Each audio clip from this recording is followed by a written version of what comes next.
अगर मेरे पास यही प्लेन की इक्वेशन है, इसके नॉर्मल वेक्टर की इक्वेशन पूछूं तो क्या होगी?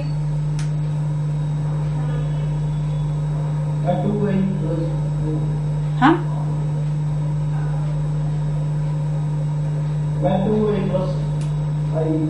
2i प्लस जे। कैसे निकाला? x, y और z के कोफिशिएंट उठाए, यही किया ना। तो यहां से क्या x के कोफिशिएंट, y के कोफिशिएंट और z के कोफिशिएंट नहीं उठा सकते? x की टर्म दो जगह आ रही है, यहां भी आ रही है, यहां भी आ रही है, दोनों को इकट्ठा करना पड़ेगा। हाँ, फिर अब क्या रह गया? कैसे भी हो गया, क्यों भी हो गया, अब तीसरा क्या रह गया वो बता दो। चलो बाद में पूछेंगे, कोई दिक्कत नहीं। क्वेश्चन फ्रेम करो पहले कि पूछना क्या चाहते हो, फिर बात करते हैं। चलो जी, नेक्स्ट है मेरे पास, मुझे निकालना है intersection of line and plane. Intersection of line and plane. अब ये मैंने नहीं बताना, मैं क्वेश्चन दे रही हूँ, मुझे तुमने करके बताना है, क्योंकि अभी पीछे किसी पर्टिकुलर टॉपिक के अंदर हमने ये चीज कवर कर ली हुई है ऑलरेडी। लेट मी सी, आपने कितने ध्यान से लेक्चर को सुना है, शायद तुम्हारे दिमाग में कुछ है। I would like to see that. ठीक है जी, देखो जी, find the distance between the point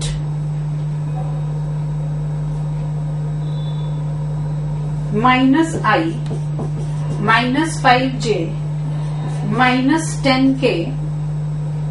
Find the distance between the point with position vector -i -5j -10k and the point of intersection of the line. Point of intersection of the line x minus 2/3 is equal to y plus 1/4 is equal to z minus 2/12 with the plane x minus y plus z is equal to 5. I repeat the question. You have to find the distance between this point and intersection of line and plane. तुम्हारी help के लिए एक hint सिर्फ diagram बना के मैं दे सकती हूँ, बाकी काम तुम ही करोगे। ये प्लेन है, ये लाइन है। सबसे पहली चीज इसमें ये मान करके नहीं चल सकते कि दोनों 90 डिग्री पर इंटरसेक्ट करेंगे, क्योंकि जरूरी नहीं है लाइन और प्लेन हमेशा 90 डिग्री पर ही इंटरसेक्ट करें, कहीं भी कैसे भी इंटरसेक्ट कर सकते हैं। ये लाइन, ये प्लेन, ये पॉइंट जहां पर ये इंटरसेक्ट कर रहे हैं, ये मुझे चाहिए। इस लाइन की इक्वेशन पता है, इस प्लेन की इक्वेशन पता है, थोड़ी सी बुद्धि पर जोर डालो, मतलब बुद्धि पर थोड़ा सा जोर डालो और इसे करके देखो। हाँ, मुझे ये इंटरसेक्शन का पॉइंट ही चाहिए ना मुझे। तो अगर ये पॉइंट मिल जाएगा तो इसमें और इसमें डिस्टेंस फॉर्मूला से डिस्टेंस तो निकल ही जाएगा। So the only thing is you have to find out where this line and this plane intersect. Line और प्लेन दोनों के इक्वेशंस आपके पास हैं। ये जो लाइन की इक्वेशन है, इसको से लैम्डा से इक्वेट करके यहां से x, y, z पॉइंट जो आएगा, general point 3 lambda plus 2, 4 lambda minus 1, 12 lambda plus 2। हम मान लेते हैं कि ये जो जनरल पॉइंट है, ये क्या है? ये इंटरसेक्शन का पॉइंट। अगर ये इंटरसेक्शन का पॉइंट है तो इस प्लेन को भी जस्टिफाई करना चाहिए, इस पर भी लाई करना चाहिए। ये x, y, z इस प्लेन की इक्वेशन में डाल दो और लैम्डा की वैल्यू निकाल लो। लैम्डा की वैल्यू 0 आ रही है और पॉइंट आ रहा है 2 -1 2। पॉइंट इज 2 1 -2 ना, सॉरी 2 -1 2। आई एम सॉरी, समझ गए हैं? चलो, अब थोड़ा सा दिमाग और खर्चना पड़ेगा। हाँ, लैम्डा की वैल्यू 0 आ रही है, लैम्डा 0 आ रहा है तो पॉइंट वही सेम बन जाएगा जिससे लाइन तुम्हारी पास कर रही थी, वो इंटरसेक्शन पॉइंट हो जाएगा। अब अगर मैं आपसे पूछूं मुझे हाँ डिस्टेंस निकालो, वो तो निकाल ही लोगे, डिस्टेंस फॉर्मूला तो लगा ही लोगे। अब डिस्टेंस का जो आंसर है वो नोट करना है तो कर लो। डिस्टेंस निकालना था आपको, एक्चुअली डिस्टेंस आ रहा है 13, 13 is the distance between the point, given point and the intersection point. अब मुझे एक पॉइंट गिवन है x1, y1, z1 और ये प्लेन की इक्वेशन गिवन है ax plus by plus cz plus d is equal to 0। ठीक है जी, मुझे 3 काम करने हैं जो हमने लाइन में भी किए थे। पहला, इस पॉइंट से परपेंडिकुलर ड्रॉप किया, फुट ऑफ परपेंडिकुलर निकालना है, परपेंडिकुलर डिस्टेंस निकालना है और तीसरा काम इमेज निकालनी है इस पॉइंट की इस प्लेन में। तीनों चीजें समझ में आ गई क्या काम है? एक मुझे चाहिए foot of perpendicular, perpendicular distance and image. Okay, अगर ये फुट ऑफ परपेंडिकुलर निकल जाएगा तो बाकी की 2 चीजें डिस्टेंस फॉर्मूला और सेक्शन फॉर्मूला लगा के निकल जाएंगे, राइट? अब अगर हम देखें तो ये जो है एम पॉइंट, ये बेसिकली क्या है, इस लाइन और इस प्लेन की इंटरसेक्शन ही है। ठीक है, जो काम हमने अभी किया वही करना है, लेकिन उसके लिए मुझे इस लाइन की इक्वेशन चाहिए रहेगी। कार्टेशियन वेक्टर कोई सी निकाल लो, पर मेरा काम कितना है, मुझे इस लाइन की इक्वेशन अगर मिल जाए तो इंटरसेक्शन पॉइंट हमने सीख लिया कैसे निकालते हैं। ये पॉइंट आ जाएगा तो डिस्टेंस और इमेज दोनों अपने आप ही आ जाएंगे। तो सिर्फ मेरी जो प्रॉब्लम रह गई वो ये कि मैं इस पीएम की इक्वेशन कैसे लिखूं। ये भी हम ऑलरेडी कर चुके हैं।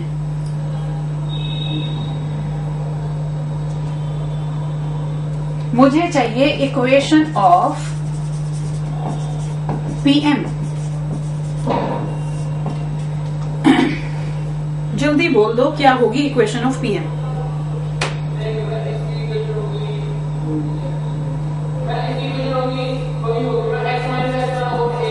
बिल्कुल ठीक है, y minus y1 by B, z minus z1 by C.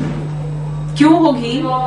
क्यों? हाँ, ये PM perpendicular to the plane है, इसका मतलब इसकी डायरेक्शन और नॉर्मल टू द प्लेन दोनों की डायरेक्शन सेम है। नॉर्मल टू द प्लेन की डायरेक्शन रेशोज ए बी और सी हैं।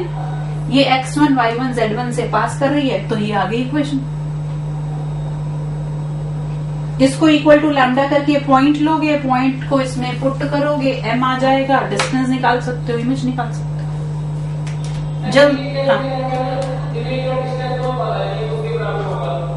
सेक्शन फॉर्मूला लगा लो ना बेटा, ये डिस्टेंस इसके बराबर तो ये मिड पॉइंट हो गया, सेक्शन फॉर्मूला से निकल जाएगा। जल्दी से एक क्वेश्चन कर दो बस, फिर समझदार होते जा रहे हो। लिखो जी, find the foot of perpendicular. हाँ करो करो करो। Find the foot of perpendicular drawn from the point 3 minus 2 1 in the plane 3x minus y plus 4z is equal to 2. Find the foot of perpendicular drawn from the point 3 minus 2 1 to this plane. Also find the perpendicular distance of the point from the plane and image of the point in the given plane. तीनों चीजें जो हमने discuss की, तीनों आपको निकालनी है। Foot of perpendicular, perpendicular distance as well as ये पॉइंट है 3 minus 2 1। ये इस प्लेन की इक्वेशन फुट ऑफ परपेंडिकुलर मेरे पास आ रहा है 3/2 माइनस 3/2 एंड -1। डिस्टेंस निकालने के लिए डिस्टेंस फॉर्मूला से पीएम निकालोगे यूजिंग द डिस्टेंस फॉर्मूला, और इमेज पी डैश निकालने के लिए यूज करना है सेक्शन फॉर्मूला या कह दो मिड पॉइंट फॉर्मूला, दोनों में से कुछ मर्जी बोल दो।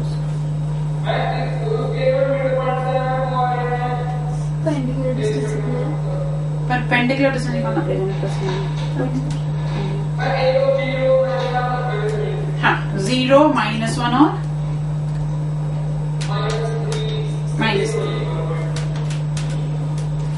ये आएगी इमेज 0 -1 -3, ये फुट ऑफ परपेंडिकुलर है, डिस्टेंस फॉर्मूला से डिस्टेंस निकाल के देख सकते। कौन सा दूसरा मेथड? हाँ, उससे निकाल दो। पॉइंट को इसमें पुट करोगे 9 + 2 + 4 - 2 अपॉन अंडर रूट 9 + 16 + 1 मोड। ठीक है, इससे वेरीफाई कर दो। तो 13 अपॉन अंडर रूट 27 क्या है? 16, ठीक है, अंडर रूट 26। ये आएगा 13 अपॉन अंडर रूट 26। तो इसको लिख सकते हो 13 2 अंडर रूट 13/2 आंसर होना चाहिए।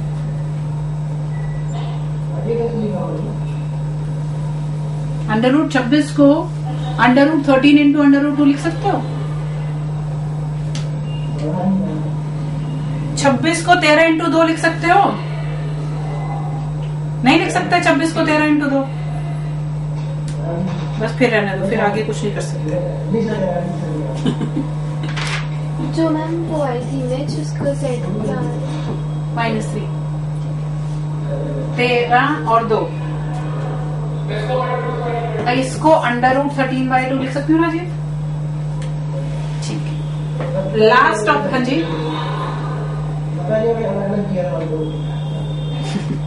लास्ट टॉपिक रह गया हमारा, 2 पार्ट उसके, फटाफट से कर लेते हैं। Condition for a line to lie in a plane. बताओ जरा कैसे बताओगे? एक लाइन दे रखी हो, प्लेन की इक्वेशन दी हुई है, मुझे बताना है कि वो लाइन उस प्लेन में लाई कर रही है। लाइन है r = a + λb, प्लेन है r.n = d। चलो, एक कंडीशन मेरे पास आई कि यहां से a पॉइंट इसमें पुट कर दूं, अगर वो जस्टिफाई करे तो लाइन प्लेन में लाई करेगी। अब मेरी बात सुनो जरा, अगर ऐसे लाइन हो और जो ये ए पॉइंट है ये इंटरसेक्शन का ही पॉइंट हो, जैसे कि अभी पिछले क्वेश्चन में निकला था तुम्हारा, ऐसा भी तो हो सकता है। लेकिन अगर ये इंटरसेक्शन का पॉइंट है तो लाइन प्लेन में लाई नहीं कर रही। समझ गए मेरी बात को? बेटा ये प्लेन है, ठीक है, ये लाइन ऐसे चली जाए, इससे थ्रू हो गई तो इंटरसेक्शन का पॉइंट तो कुछ ना कुछ आएगा ही आएगा। अब अगर ये जो ए पॉइंट है वही इंटरसेक्शन का पॉइंट हो जाए तो इसका मतलब ये तो नहीं मैं कह सकती कि लाइन लाई कर गई प्लेन में। ठीक है, नहीं कह सकते। ये एक कंडीशन है, इसके साथ एक और कंडीशन जस्टिफाई करा दो, 2 कंडीशन जस्टिफाई होंगी तो आंसर आपका प्रूफ होगा। एक कंडीशन तो यही है, दूसरी बोलो क्या हो सकती है?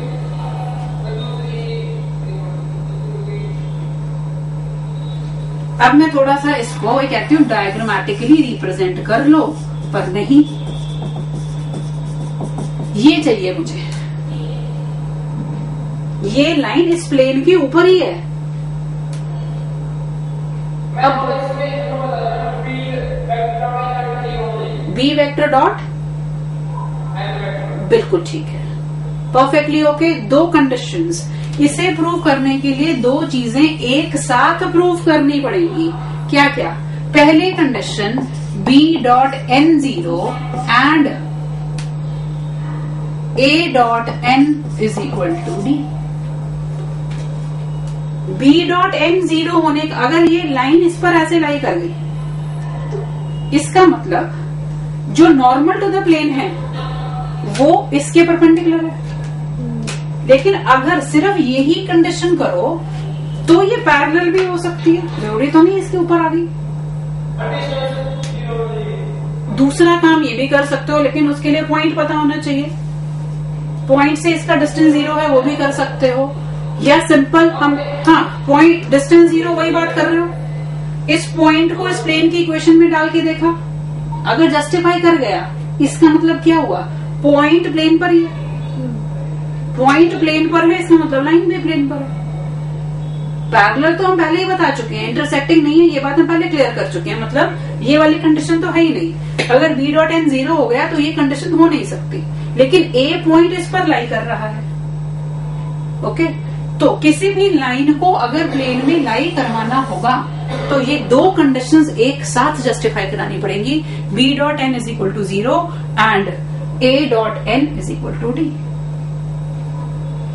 ठीक है जी, समझ में आ गई बात। अब ये हमारे पास बेस, अब जो मेन टॉपिक है उसको जरा जल्दी से समझ लेते हैं, और वो है, राइट डाउन, कंडीशन ऑफ कोप्लेनैरिटी